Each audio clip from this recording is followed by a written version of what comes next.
What up, Laker Nation?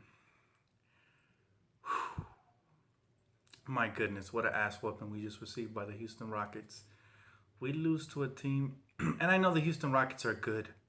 I know they're actually a contender this year, and they're my dark horse pick to get to the finals this year. But it's not acceptable, guys, with the Lakers. The effort they're playing, especially on the defensive end, is non existent.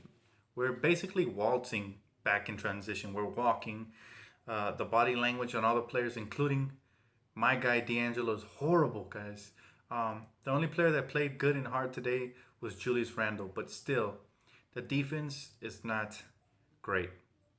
Um, I think we're the worst defensive team in the NBA.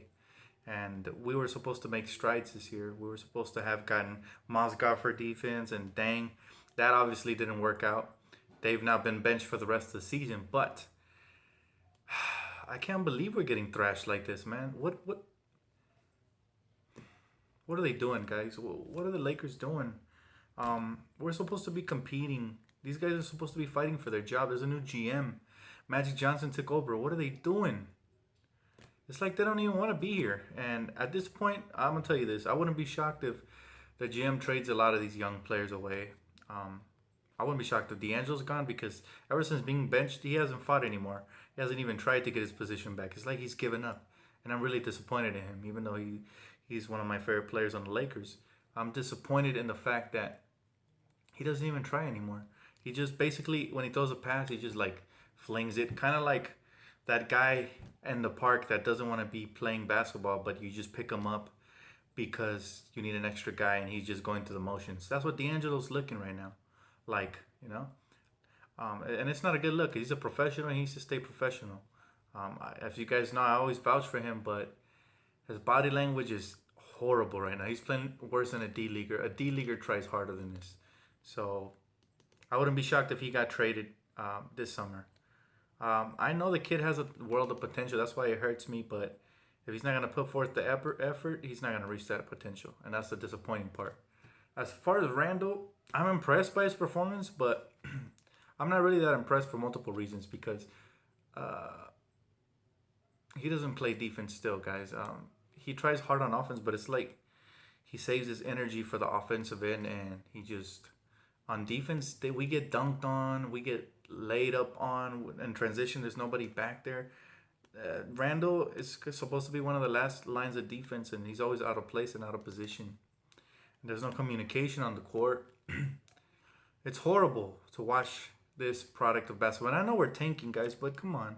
Can we at least play a little bit? Can we play a little bit of defense?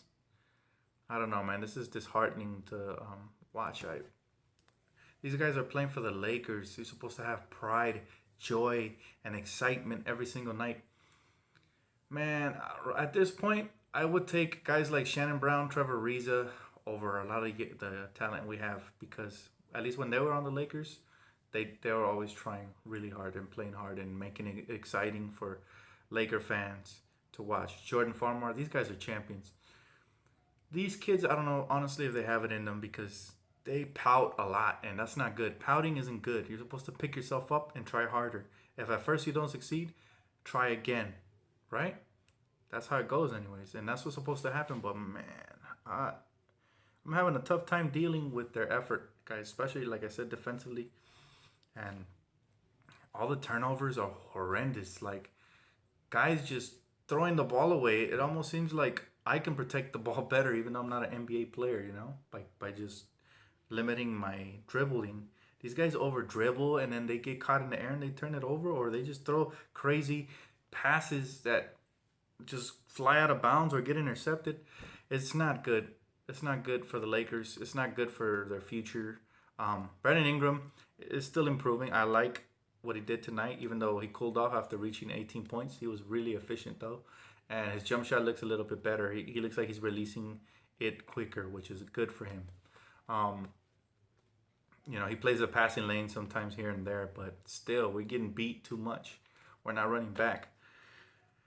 We got beat by 39 points, and like I said, I know the Houston Rockets are a great team this year, and I know they have a chance of reaching the finals, especially the way Golden State has been looking.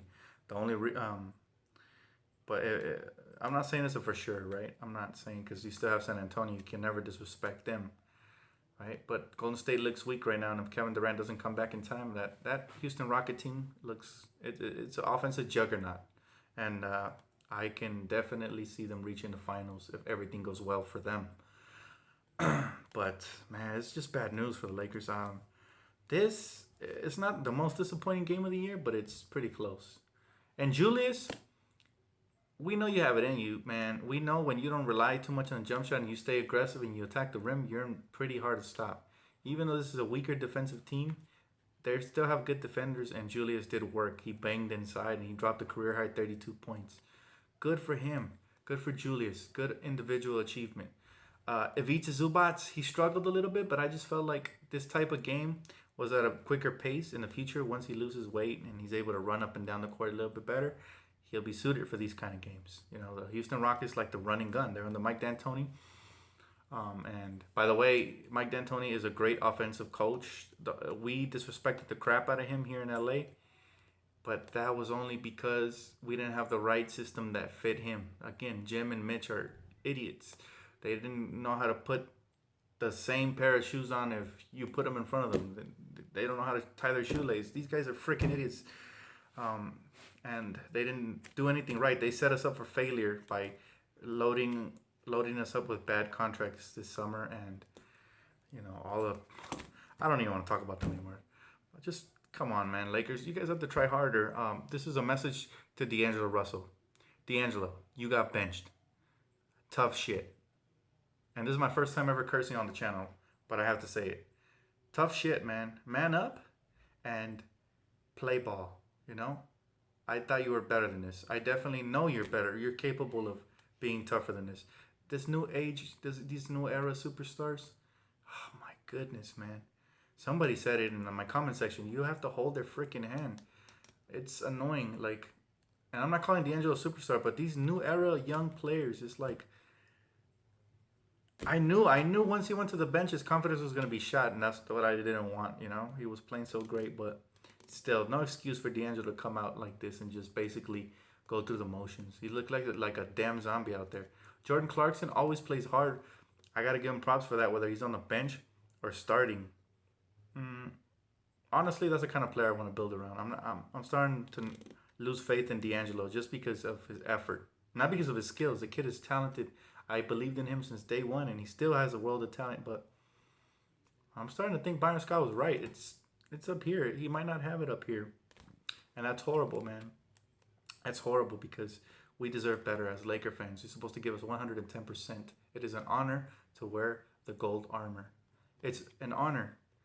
I would give this arm and my left leg to wear purple and gold for one game. You know, I would give up pretty much a lot.